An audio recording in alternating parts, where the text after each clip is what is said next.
Yun. Yan. Meron. Ay, sige.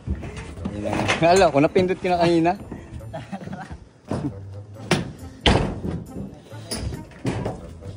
Okay, ito.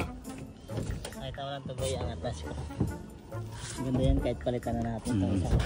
Ito, yung mga umangat, i-re-attach lang natin. Tapos yan, mga lumber. Ang galing. Okay pa itong roof na to kasi maganda yung slope niya kaya hindi na ito ng tubig. Ito lang yan, kakaritilan. Dito tayo sa baba, dito may problema. Ito, ayan sinilan kami rin, lugtungan. Baliktad mo kasi ito. Kabit yan. Tapos dito, yan, ito. Dito, yan yung klase niya. Kailangan yun may ayos kasi yun. Bubog yung stupi. Bubog dyan sa silan. Ito, sinilap simento.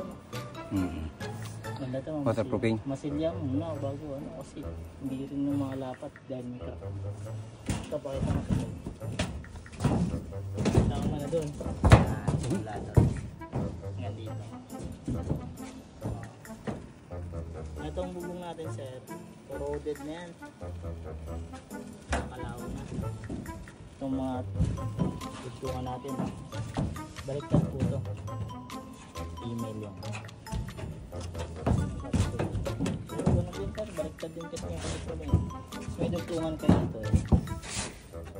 Kung makikita nyo dito mas severe yung may tanda pa na naistakan ng tubig tapos dugtungan, so pagka-ambias ng ulan pasok yan kasi di na naman kapit silang yung mga bitaw dapat blue tapos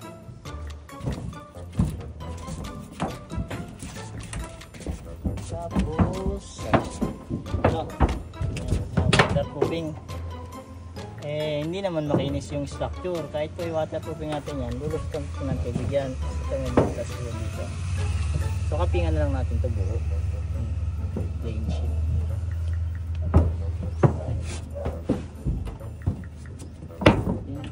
Puro silag na. Pakita mo ito. Naka-video yan ha? Yan, video yan. 2 minutes.